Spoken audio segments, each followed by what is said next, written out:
information session with the Temple University Japan campus Master in Management team and myself.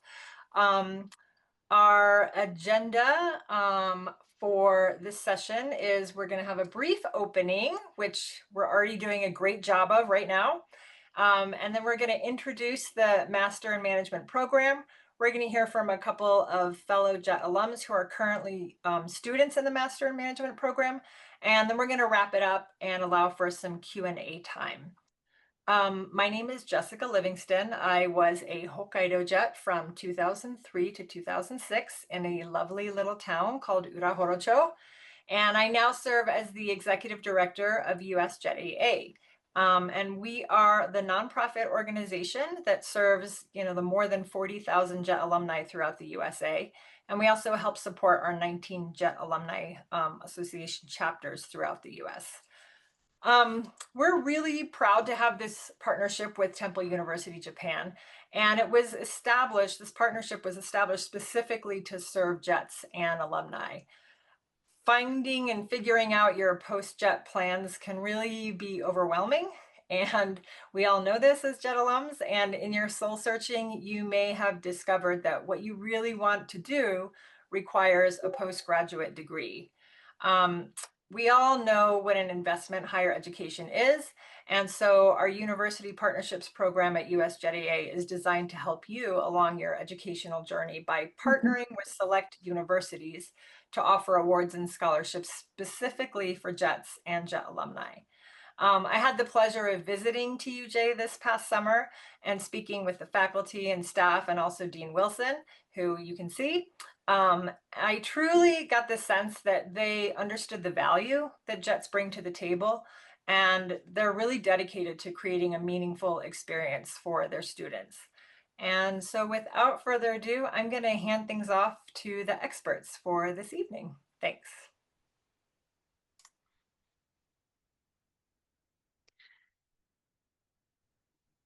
Hi, everyone. My name is Jim Harlack, and I'm on the screen there, James Harlack, and I'm the current director of the MIM program based in Sangenjaya.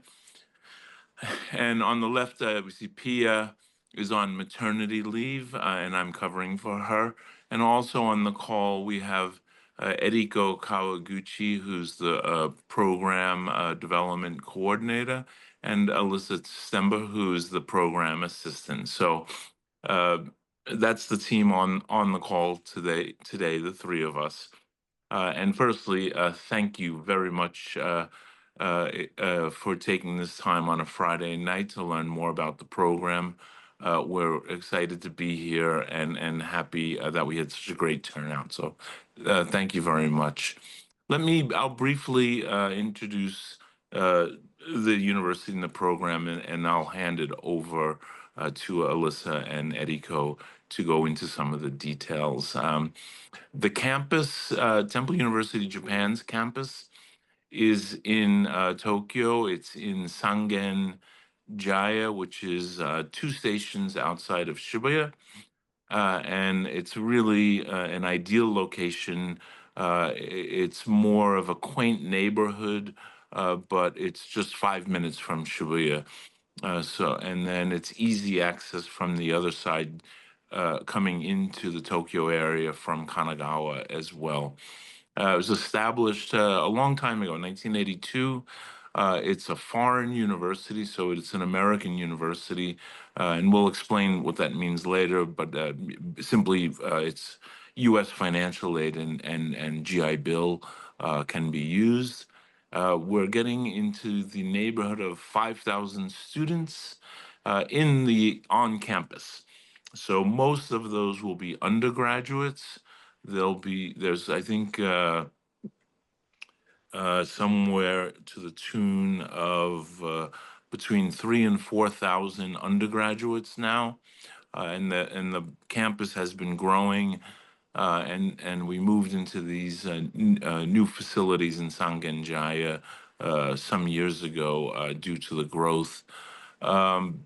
There's also the law program and then the advanced degrees in education and TESOL on top of our Master in Management program. Um, at a high level, the Master in Management program is a full-time 1-year program. It's 10 courses that start with an orientation in August, and then ends in July the following year. So it's a 1-year program from August to July. The 10 courses are all business courses, and they run in a narrative style, starting off with Business Fundamentals 1, and then in as an intensive class in the summer after orientation, and then in the fall there are 4 classes. Monday through Thursday evenings from 6 to 9 p.m. And then in the spring, another 4 classes, and then in the summer for graduation, we have the capstone course, which is an internship. And I think Alyssa will go into these details. So it's a U.S. degree from a U.S. university, and it's taught 100% in English. As you can see, the students are a diverse crowd with students from around the world, and it's a uh, 1 or 2 cohort uh, program, and everyone starts together and ends together. So it's a very tight group of people from the orientation until the end of the year. Okay, thank you so much, Jim and Jessica. Um, I'll just go over the curriculum details. So as Jim mentioned, it's a 10 class course in total. Starting in August, we have an orientation session in person in Tokyo. And then there is Business Fundamentals 1, which is a intensive introduction to business fundamentals. Um, the background of the students coming to MIM varies a lot. We have some people who maybe were art majors, other in international business. So this is kind of to level the playing field, so to speak, for those who do not have the business background. And so then that leads into the fall semester, where we have Business Fundamentals 2, accounting, business intelligence and data visualization, and managing people. And that goes into the spring semester, where we have accounting goes into financial management, and then we have creativity unleashed, marketing management, and organizational strategy, which is an expansion of managing people. And then in the summer semester, we have a either internship. Most students choose the internship route or practicum. For the practicum, that is suited for students who want to start a business after MIM, and they can use this opportunity to develop a business plan and have it reviewed by mentors. But most students want to get a job after the MIM program, and so the internship is the gateway to that. Um, and the internship opportunities, they're really um, driven by the students. But leading up to the summer semester, in the fall and spring semesters, we have events, these so-called career development events, where we bring companies interested in hiring interns, based in Tokyo usually, to the campus to present and meet with students directly. So I believe last year more than 50% in the 60% range of the students who chose the internship track secured those internships through connections made at these career development events. About another 30% got their internships through their own personal networking outside of TUJ. But they're a very effective method for helping students get connected with companies they're interested in interning at and working with after the program. The This little note at the end is elective courses required for GI Bill and financial aid students. So I believe everybody in this call is from US Jet. So if you plan to be using any federal financial aid, you will have to take an elective course in addition to the internship or practicum in the summer semester in order to meet the credit eligibility requirements to receive aid.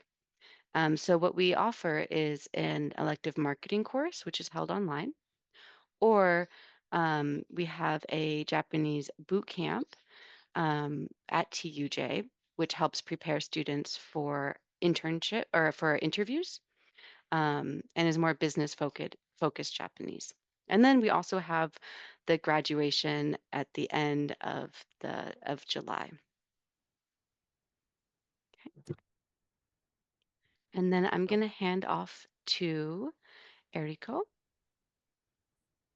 Hey, thank you, Alisa. So Thank you. I want to go through the application process.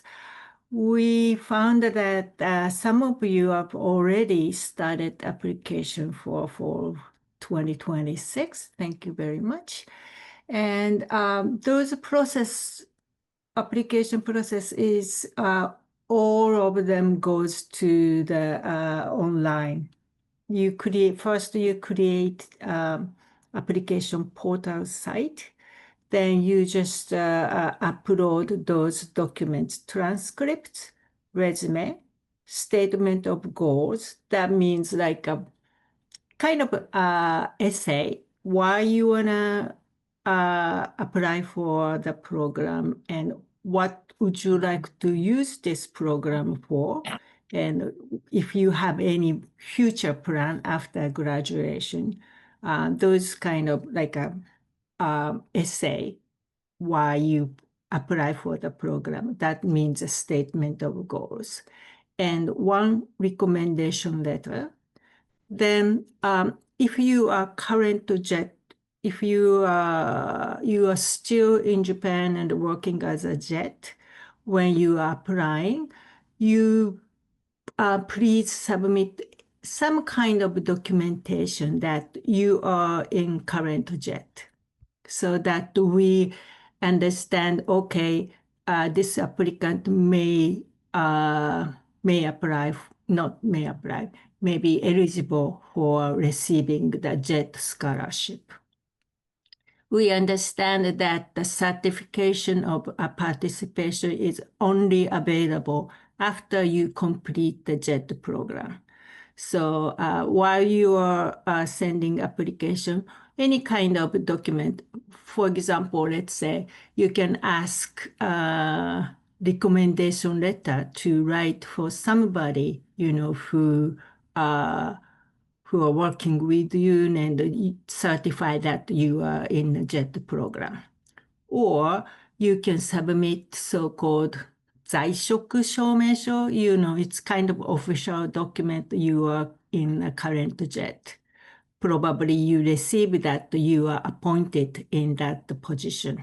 So any kind of document, if you are not sure that document is okay or not, we can just discuss that then, okay? Then after you are admitted and after you complete the JET program, we need those official certification of participation. So if you already done JET and you can access to those certificate, please provide that when you are applying for the program.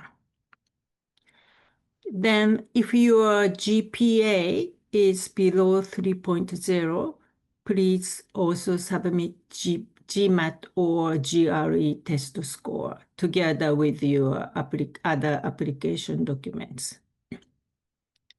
Then after Fox Business School admission team reviewed all those documents and they confirmed that completion, we, like a Japan campus side, send you the application fee invoice. Then after the payment, we'll set up the interview, admission interview. Some of you already in Japan, well, maybe not in Tokyo. So if you prefer in-person program, we can meet online, but most likely we will do that admission interview online. Then after the interview, we, Japan campus, discuss that interview result and application documents with main campus admission team, then make the final decision and let you know our decision, maybe within a few weeks after the interview. That's the application process. And we offer some scholarships for especially the JET participants. We have JET scholarship 400,000 yen, which means like it's exactly 10% tuition discount. And as I said, to be awarded that scholarship, you need to provide some documentation while you are sending application documents. If you are still in a JET program, some kind of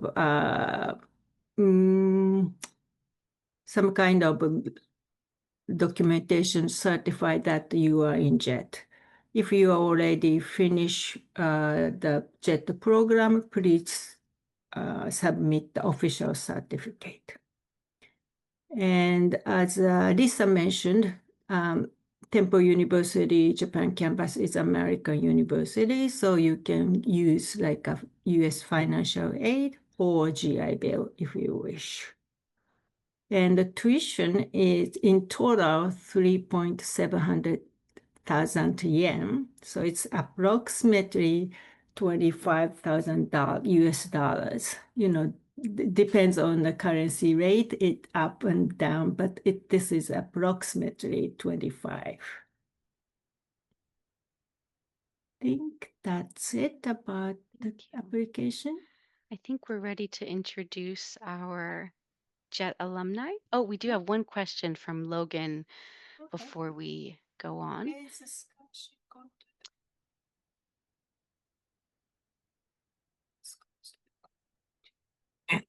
It's a single. It's not limited. A single. I'm sorry. Yeah. Oh, it's not a limited. The scholarship, the number of scholarships, JET scholarships Right. we award is not limited. So it's per JET applicant. Yeah. So if we have a 10 JETs, that'd be great. We will be happy to provide, the scholarship to those 10 students. Right. In that way, it's not a competitive scholarship. It's awarded for. Yes, but it's not like it cannot combine with other scholarship. We have other general scholarship like early admission scholarships or global leaders scholarships, but those scholarships are not be combined. Okay. Okay, Alisa, お願いします。 Okay. So I would like to introduce now our two JET alumni, MIM students. First, we have Will Stedman, who was in Yamagata from 2023 to 25 and joined us right after finishing in Yamagata. And then we have Ben Bizot, who's currently the US JET Alumni Association Tokyo co-president and who participated in Kumamoto from 2021 to 2024. So I would like to ask Will first. Would you please give a self-introduction? Yeah, of course. So Thank you. Thank you for joining us this morning as well. no problem. Yeah, of course. So yeah, I'm Will Stedman. I am from Mobile, Alabama, and I graduated from the University of Alabama. And right after graduation, I joined the JET program in August 2023. I was in Sagae City in Yamagata Prefecture. And I was there for 2 years, and it was a great 2 years. And then I wanted to stay in Japan, and I found the Temple University Japan Master in Management program. And I've been in it. So I'm here to answer any questions you may have. So nice to meet you, everyone. Thank you, Will. Thank you. And Ben, could you give a self-introduction as well? Yeah, absolutely. Thank you. So, good morning, everyone. My name is Ben Bizot. Um, I was in Kumamoto on JET from 2021 to 2024. After my time in Kumamoto, I moved up to Tokyo. Currently, I'm at TUJ, actually working as staff, and am the admin assistant for divisions of liberal arts and media and fine arts. And I'm also a member of the most recent MIM cohort. Um, yeah, happy to answer any questions and thank you for having me today. Thank you, Ben. Thank you for joining us on Saturday morning. Um, I wanted to ask Ben, can you tell us a little bit about your journey after JET coming to TUJ and eventually MIM? Yeah, so I guess on JET, I was there for 3 years. I spent the first 2 years as an ALT, and after my second year, I was kind of half offered, nudged to apply to the PA position in Kumamoto. So I spent 1 year as prefectural advisor, working at the Board of Education in Kumamoto City. Through that experience, I think I got a lot of kind of transferable skills that I was able to then turn into the position at TUJ. So in 2024, I think I started applying for jobs in March, April. I knew that I wanted to stay in Japan, so I was looking for different ways to stay in Japan, but not work in English teaching. I had spent that kind of 1 year already not as an ALT, so I was looking for something outside of Eikaiwas and ALT work, and felt that TUJ was a good fit for kind of my skills and my goals. So that's why I ended up at TUJ. And a big part in deciding to go to TUJ was I knew that the MIM program was there, and that if I worked as staff there, I would also be able to enroll in the MIM program. So yeah, that's kind of how I Excellent. ended up where I am now. Thank you.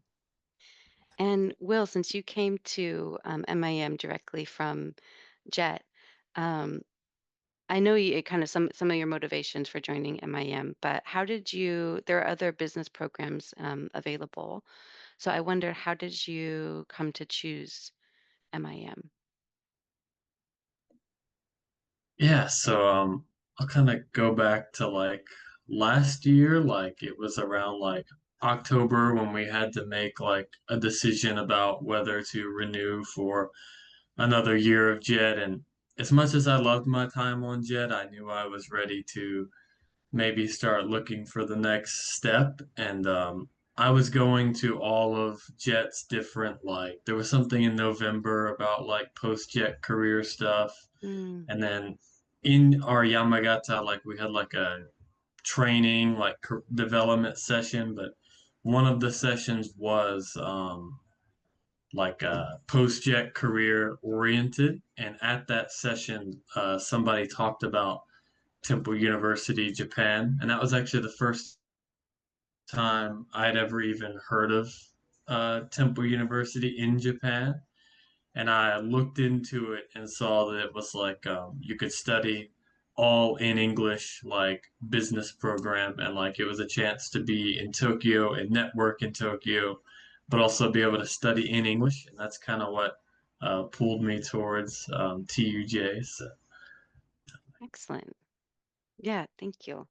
And do you have any tips for completing the application? I know it might seem like so long ago now that you've already started classes, completed midterms.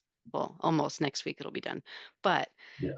um, do you have any tips from your experience applying for MIM for your fellow Jets? Thinking back to applying, like, I guess for a lot of it, it was a matter of like getting everything just together, like all the stuff like resumes and stuff, transcripts. But the biggest thing that I probably spent the most time on was like uh, the statement of purpose, because like I just, and to prepare that, it took me like a little while. I just took a lot of time to not try to write it, but just think about it. Like just open a document and type out a bunch of ideas, like, and really just think deep about like what I want to do and like how it could help me. I also just talked to other people and like sometimes they'd ask me questions. And I felt like that helped me think very clearly about how I wanted to approach writing it. So like that's definitely the part of the application I think takes the most thought process. And I think just really thinking about it and getting your ideas down before you start writing is maybe a helpful thing. It can kind of help you figure out how you want to like say what you want to say. Thank you. Yeah, that's probably the hardest part of applying for a job or a program and everything. Yeah, Um, for sure.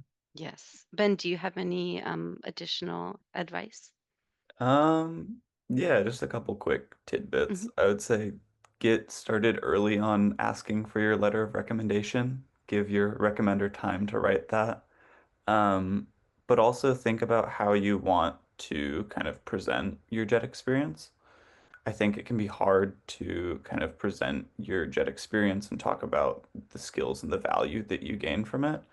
But I think there is a lot of value there. So learning how to talk about your jet experience and showcase, the different skills that you've gained from it is really important and something that I think isn't always easy when you're just coming out of jet.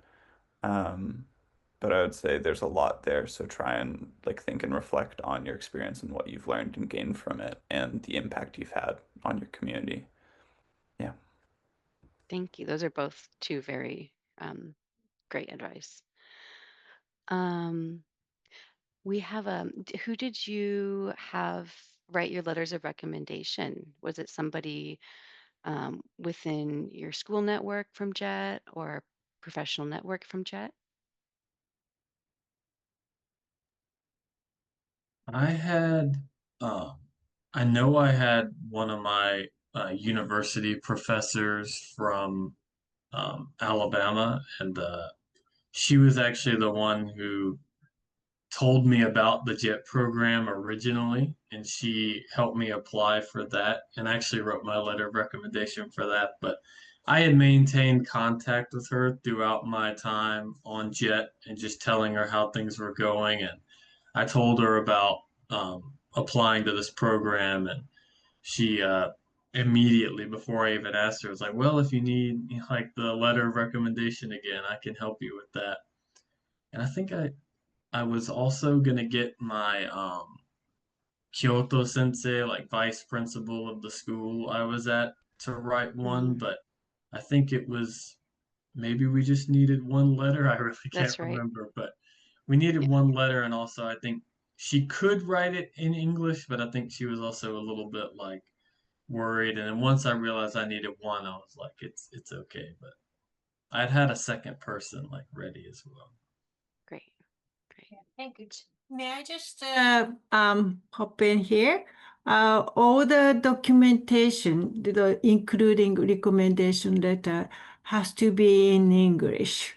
Thank you, Will, for reminding me. I forgot, mention about in the application process. So in your group, like a JET group, probably you might have some, people think about like the teacher, your coworker or your supervisor are working with you now might be Japanese people. So that's okay if you want, ask them to write a letter in Japanese. But you need to get the translation by the certified translator in that case. So if you could find anybody who can write in English, that might be a little simpler or easier path. And Ben, did you have somebody from your JET network or JET relations or somebody else, maybe TUJ? I had my current TUJ supervisor write my letter, Yeah. but yeah. That makes Um, sense. but I will say, PAs generally, if you have a prefectural advisor, they should know the process of, I guess every prefecture does it differently, but just check with your PA and see if there's the possibility of getting a letter of recommendation from your Board of Education. Usually, if you have a good relationship with them, they'll be more than happy to write one for you, and the PA can help make sure it's in English as well. Fantastic. Thank you. Thank you.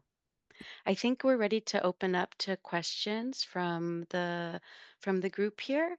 We'll open Q&A for Will and Ben. I do see we have one question in the chat already, but I think it's more of a program question, so I'll just answer real quick.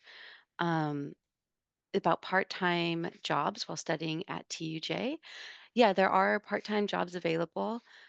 We do share the resources with students. If you are on um, a Temple University sponsored student visa, you have a maximum 28 hours per week that you are allowed to work. Anyways, we don't recommend people work more than that, even if they can, because the program is quite intensive. Um, so there are jobs as student workers at TUJ, and then there are jobs outside TUJ, you know, restaurants and things like that. And then resources for finding an apartment. So we host a housing fair, an online housing fair in May to introduce admitted students to English speaking realtors. So we do support in that way. Um, Fortunately, Tokyo has a lot of housing um, and you know fairly can be fairly affordable. The Sangenjaya neighborhood's you know on the expensive side, but there are some affordable options not too far away as well. But we do provide that information starting from May. Okay, so I'll just open it up if anybody wants to unmute or put anything in the chat and I can read it.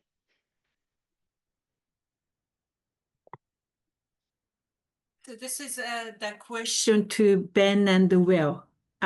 We'll have another Q&A session at the end of this session about the program in general. So if anybody want to have want to ask the real voice from Ben and Will, this is a good chance to ask. Well, I'm gonna just throw a question out here to both Ben and Will then. How did you each find the transition going from JET and then right, back into grad school again? How was that transition as far as moving from your JET location and coming to Tokyo and then just getting all set up and then, getting yourself back in the mode of school again? And I know, Ben, you had a little bit of a different transition because you were in Tokyo for maybe a year before you started the program, but Will, it sounds like you went straight from one, hopped from one to the other. So could you just kind of tell me what that experience was like and, any bumps in the road that you might have hit? Yeah, definitely. So I my jet contract was scheduled to end August 6th of this year, but TUJ orientation started on August 5th. And so I did tell my, Board of Education about it about a month or two in advance. But also on the 4th and 5th, we had like a major event, and it was the biggest thing that the ALTs in Sagaya did every year. It was like called English Day, and we planned all these events, and it was like a 2-day event that students from the city could come and participate in. So I wanted to at least be there for the first day before I would have to go to orientation. So I did have like a day of work on Jet on a Monday, till about 5 or 6 p.m. and then got on a Shinkansen straight after work and came down to Tokyo. And so for the first week of orientation, I was pretty much in a hotel, pretty near the campus. And so it was definitely very, I think in general, of course, practically, it was kind of hard on going from working Monday to being at orientation from Tuesday to Friday, but also just like because it was so fast, like it was very interesting, like being at orientation in a very school setting again, and thinking that just earlier that same week I was like standing in front of, junior high school kids and elementary school kids doing like English activities. It was definitely very jarring. And I think definitely the programs like 2 week intensive course was kind of nice because it was just one class to focus on for 2 weeks to kind of get used to being a student again in a way. So it was kind of a crazy first few weeks, but uh, after about a month, I felt more comfortable and used to it.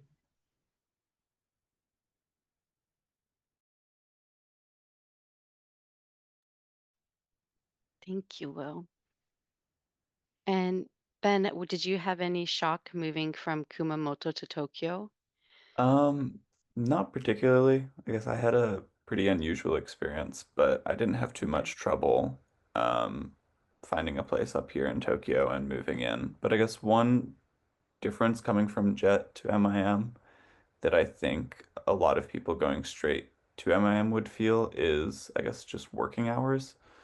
Mm, Going from working in schools all day, like 9 to 4:30 or 5, every day, and then having that time off because MIM courses do take place in the evening.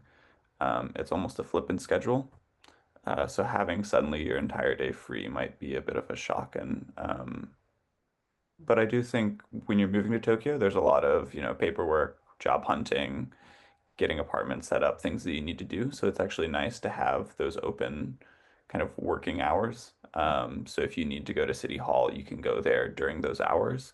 And then the courses are in the evening. But yeah. thank you. And thank you for that question, Jessica. So if there are any questions, don't be shy. Will and Ben are quite nice. I've met Ben. I can't speak to Will, but I've met Ben, and Ben is pretty nice. And if you guys don't ask questions, like you're gonna have to listen to me ask questions. Oh, good, Oh, Logan. good, Go for it. Logan. Yeah, you can count on me for some questions. I was wondering, so you mentioned the classes are in the evening. Um, how many hours would you say per day and per week you actually are like in class? Just recently, I went through an academic setting and it was a very long day. It felt like being in high school again. So I'm, just wondering what this one feels like. Yeah. Um, I guess, yeah, we'll go for it. Oh, sorry, you go. Okay, I'll say first, I guess. But like, yeah, the classes in the evening are from like 6 p.m. to 9 p.m. So like actual, and then it's Monday to Thursday. So actual class time and being in class would be, I guess, about 12 hours in the week. Um, there's like an optional Japanese class too. So if you go to that, it'd probably be more like 15 in the week. But of course, there will be some like extra time you need to have for like just studying and completing assignments and stuff like that. But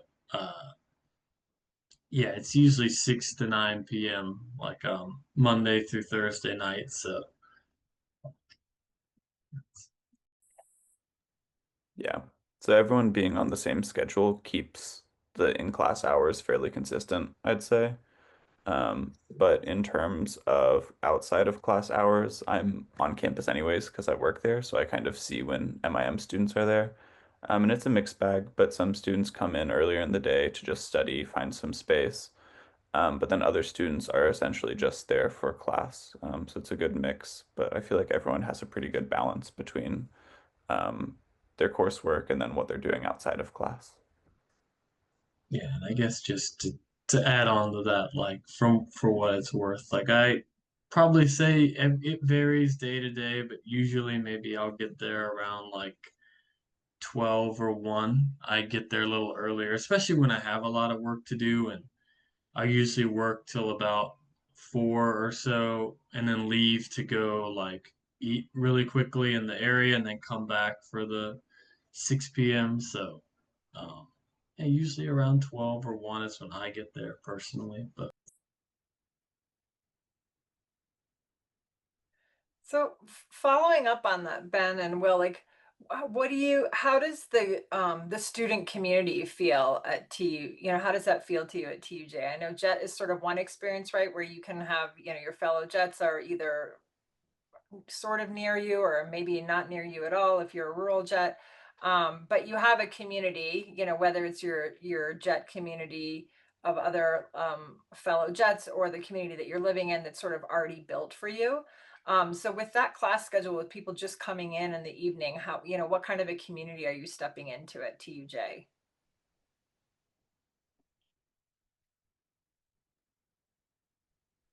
you can go. You Should I can go go first? Okay.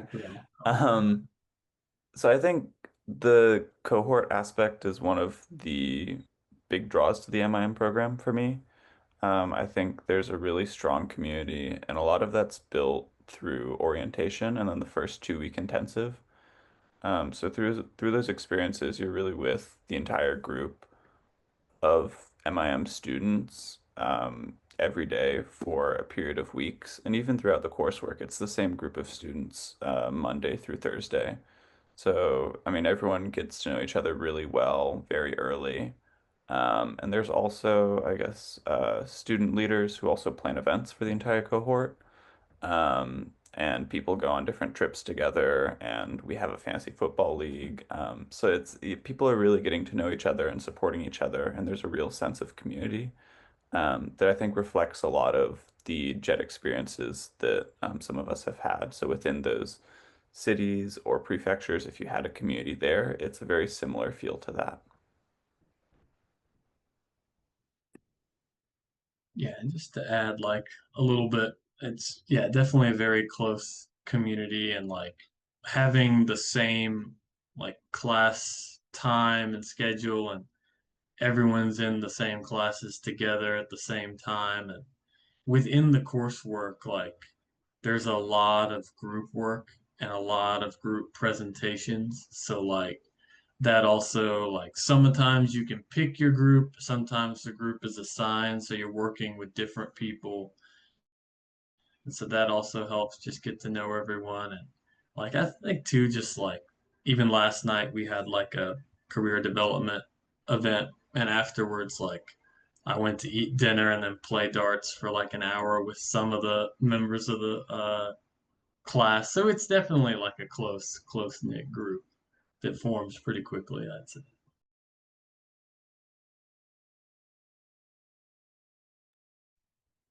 Thank you both for those answers.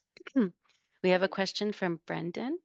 Once you settled into the program, how was your work-life balance? How much time do you spend outside of the class studying and personal hobbies? So Ben, would you mind answering first and then Will? Yeah, I guess I'm a bit of a special case because I'm staff at TUJ, so I am working full time. Um, but I think even so, it's pretty easy to find a good work-life balance.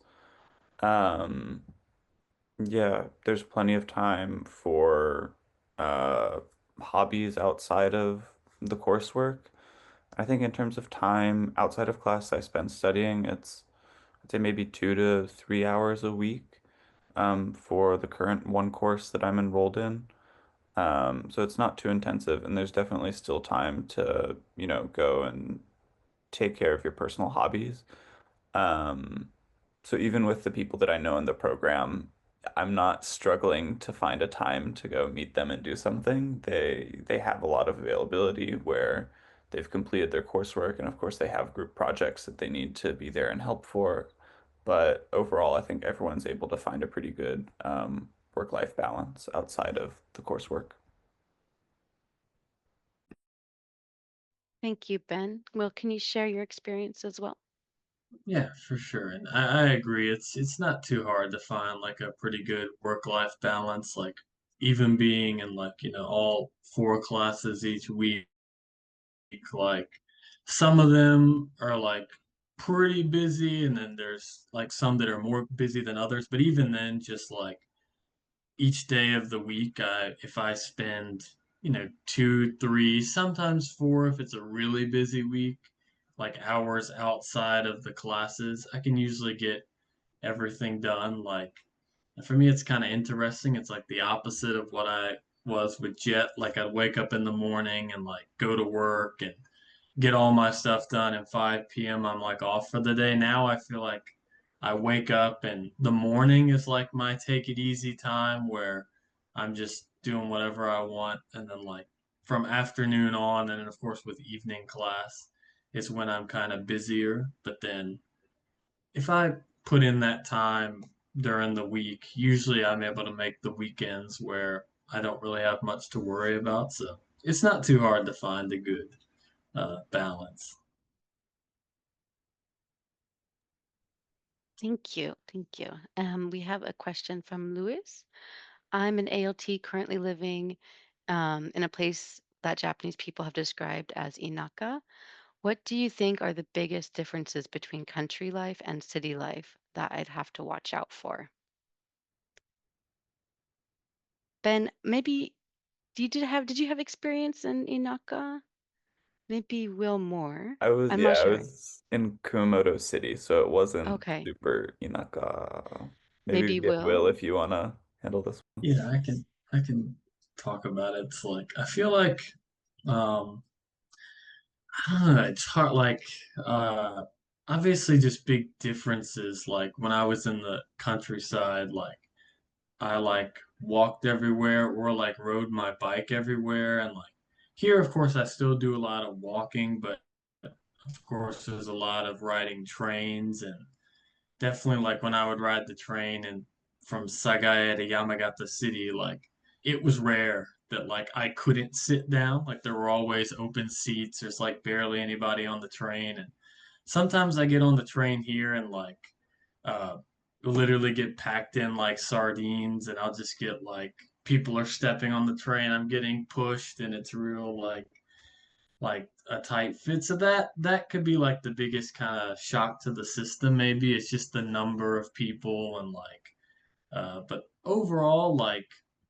I think going from countryside to city in a way could be a little easier. I guess it depends on the person, but language wise, like in the countryside, like you really had to learn Japanese and learn fast. Like just to try to get by in everyday life. Whereas here, I think like you'll still need it, but you can probably get away with even more English in the city. So for me personally, going from countryside to city has been easier, maybe, but that's probably the biggest thing. It's just the number of people might be a shock. Yes, thank you. One nice thing about the program hours is that you get to avoid all the rush hour trains, so you won't have to deal with any of the sardine packed trains for the most part. That's true. That's true. Okay, we have a few more questions here. We have one, oh, sorry. I guess I went backwards there. From Sasha. Maybe this question will be best for Will too. But maybe Ben, you could compare courses. You've taken 2 courses so far. So, which course has been the most influential for you so far? Have you felt that you've improved since your time on JET?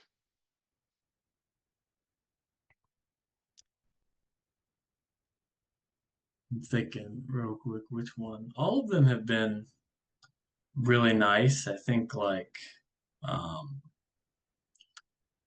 ooh, thinking about now, like I think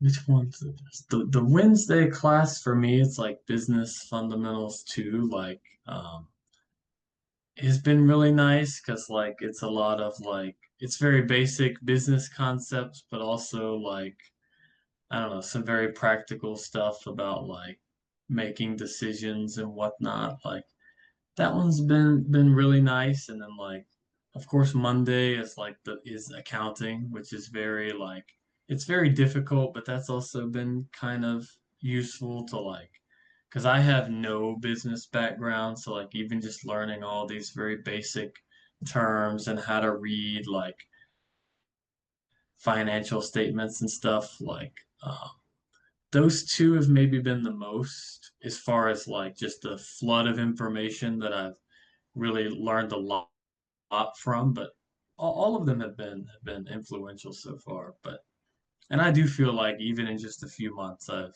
already learned a lot and grown a lot since the JET time. Yeah, most of the professors are working full time in industry in Tokyo and then teach at night. Some, of course, we do have full-time professors, full-time business school professors, but I think uh, now perhaps all of the professors during the week nights are working full-time during the day outside, in a company. So we would hope that the benefit to the students of that is that the teachers are giving their real life experience and real life anecdotes and talking about their own journeys as they're teaching the content of the course. Yeah, Feel bad for that's good. unmuting and talking again, but I just kind of thought again, I was thinking specifically about courses, but too, just in general across all the courses, the amount of group work and presentations has also been really nice for kind of forcing me to like grow. Like I think JET, I did a lot of that, and that's how I got used to just being in front of people and speaking and not feeling nervous, but like having to think about these concepts and like present them in front of people and like that's been really helpful for like just growth, like having to like really think about it and really think about how to say it, how to keep a conversation going, like that's also been really helpful. Yeah, Thank you. I agree. The teaching experience transfers into business experience on this exact point that Will mentioned, and I agree wholeheartedly. Being comfortable speaking in front of a group, a large or a small group, is a really big part of career development, and those of us who come from a teaching background, we get that for free. And it's really nice to have to be a confident speaker from the get, and also the idea of working with people on trying to communicate and understand the challenges of multicultural communication is also an extremely important skill in the workplace in a place like Tokyo. So the skills are transferable, they're very useful, and then they get incorporated into your experience as an MIM student, and all of this packages together into the internship or the practicum, which some students do choose, quite often is a business plan development for an entrepreneur. Uh, and then launching all of this into, a new career. So I think it's a very cohesive package that has proven itself to work quite well over the last years. Yes, thank you, Jim. And thank you, Will, too, the pointing out the presentation. It's a very presentation heavy program, which is good because I think in the real work life, you absolutely need that skill, like Jim was explaining too. So we're gonna wrap up this Q&A with our JET alum students. But so if anybody has any more questions, I see we have one from Logan, which I'll read. But I think if anybody else has any more questions, please ask, and then we'll say goodbye to our students. as well. And Jessica will provide some closing remarks, and then we'll do a little bit of housekeeping. And if anybody has any specific questions for themselves or questions about the program, please stay on the call, and MIM staff will stay on the call and answer those questions. So from Logan, the average age of the cohort, I believe it's about 26. Is that right, Jim? Okay, 26. And then the tagline, students with limited work experiences, does mean those with more experience may not benefit as much. It depends. That tagline, I believe, is really distinguishing MIM from a typical MBA program, which requires more work experience. Um, and so this program is designed for people who don't necessarily have the business background or work in like a business setting. So those with more experience, we do have somebody in this year's cohort who has pretty extensive accounting background. Um, but I believe, he's getting a lot more of a well-rounded um, education Mhm. from the curriculum since he has a more Mhm. specific background in accounting. Yeah. I mean, we have, uh, the concept of it, for limited work experience or maybe fine arts background or liberal arts background, I guess is how we look at the program. But when the students come from a bit more extensive background, like the one student that Alyssa missed, I mean, he could basically be teaching accounting at a university. He's a CPA, and we have some students that studied international business or these kinds of things as undergraduates as well. And when we bring them into the program, we sit with them and say, let's figure out how to make sure you benefit as well. Let's look at ways where you proactively find ways to share your experiences with the students, either as a mentor or working with them on the content, and skill up what you've done and utilize what you've done in a new way. So this one student specifically, because he is really an advanced CPA, and so he took the opportunity to be an accounting tutor for the class. And this is something I spoke about with him during the admissions interview. I said, find new ways to learn and grow because you're not going to get it in a fundamental accounting class. So rather than get the easy grade and just skate through it, make an effort to figure out a way where you can challenge yourself to learn and grow in a course that, like I said, he could probably be teaching. Oh, Thank you, Jim. So if we don't have any more questions for Ben and Will, um, we maybe can let them go and enjoy the rest of their Saturday. And maybe Jessica can provide some closing remarks if we do not have any more questions from participants for Ben and Will.